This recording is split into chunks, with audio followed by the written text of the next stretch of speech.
እንታጠብ እና አጽዳ የሚለውን ቪዲዮዬን እንደምትወዱት ነግራችሁኛል። ይሄኛው ፓርት 2 ነው። ቤት ውስጥ ሁሉ አጽድቼ ማጽዳት ማልችለው ነገር ቢኖር ይሄ ቦይለር ነው። ጸጉሬ ለምንድነው የሚረግፈው የሚያሳክከኝ ይላል። 6 አመት ሙሉ ይሄ ቦይለር ታጥቦ ያውቅ። የሚወጣውን ቆሻሻ ጉድ እዩት። አሁን የሚያመቀው ብረት ሁሉ ሳይቀር ነው በጣም ቆሻሻ የያዘው። ውስጡን እንደዚህ እየደጋገመ በኬሚካል በላርጎ ድንጋዩ አሸዋው ቆሻሻው ምን ብዬ ልንገራችሁ ያልወጣው ነገር የለም። በደንብ ሙልጭ አርጎ ውስጡን እየደጋገመ በደንብ አርጎ አጽድቶታል። በንጹህ ውሃም እስከሚጠራ ድረስ ነው እየደጋገመው። ይሄ ሁሉ ቆሻሻ እንግዲህ 6 አመት ሙሉ ያልታጠበ ቦይለር ነው። ሙቅ ውሃ ስናገኝበት ይሄ ሁሉ ቆሻሻ ይኖራል ብለን አንገምትም። ጸጉራችን ለሰውነታችን ቆዳ ለጤናችን ይሄ ቦይለር በደንብ መታጠብ አለበት። የእናንተንም ቦይለር በዚህ መልኩ አሳጥቡት። ምን ያህል ቆሻሻ እንደወጣ አይታችኋል። የልብስ ማጠቢያም ይጠግናል። ብዙ ስራ ነው የሚሰራ። 6 ወር የተበላሸውን ዋሽንግ ማሽኔን እንደዚህ አርጎ ጠግኖ አስተካክሎልኛል። የስራ ልብስ ለብሼ ብዙ ጊዜ እንደዚህ አይነት ስራ ስሰራ የምለብሰው ልብስ ይሄ ነው። እንደዚህ በጣም ሲቆሽሽ ሽንት ቤቱ ራሴን የማጸዳው ሌላ ሰው ያጸዳ። እዚህ ዛሬ በደንብ አድርጌ በዚሁ አጋጣሚ ዛሬ ይሄ ሽንት ቤት እንዴት ፏ እንደማደርገው ነው ማሳያችሁ። ሽንት ቤት ሳጥን የምጠቀመው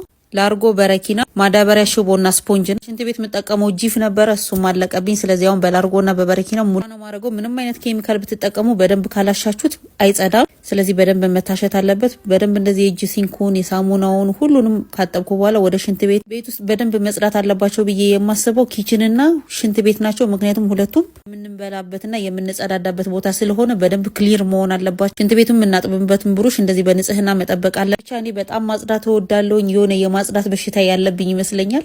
ቦይለሩ የወጣውን ማፈር እንደዚህ አድርጌ ያስወገድ። ቆሻሻ መሄጃው ላይ ጸጉር የተለያዩ ነገሮች ካሉ እነሱ ግዴታ መውጣት አለባቸው፣ ቆሻሻና ሽታ ስለሚይዙ። ገላችንም የምንታጠብበት ቦታ እድፍ የተለያዩ ቆሻሾች ስላሉ እንደዚህ በሽቦ በደንብ መታሸት አለበት። መስኮቴንም በደንብ አድርጌ አጽድቼዋለሁ። በጣም ኃይለኛ አቧራ ነው ያለው ሰፈራችን። አየር እንዲገባ መስኮት ስለምንከፍት ብዙ አቧራ ወደ ሽንት ቤታችን ይገባ። ሻወር ቦታ እንግዲህ መሬቱ ጠርዙ በደንብ አድርጎ መታሸት አለበት፣ እድፉን ስለሚይዝ። ከስርም እናነጥፈው ላስቲክ እንደዚህ በብሩሽ በደንብ ማጠብ አለብን።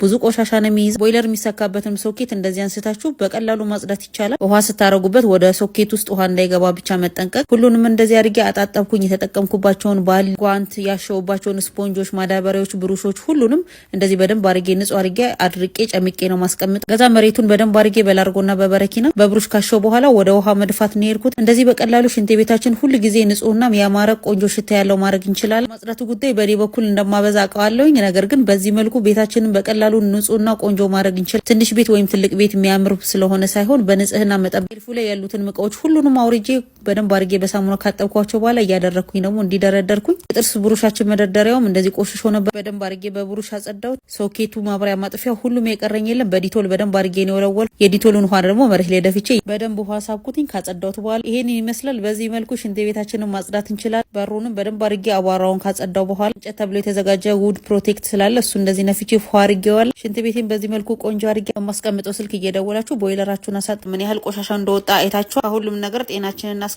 ቪዲዮ ከተመቻችሁ ላይክ፣ ፎሎ፣ ሼር፣ ሪፖስት እንዳይረስ። እወዳችኋለሁ። ባይ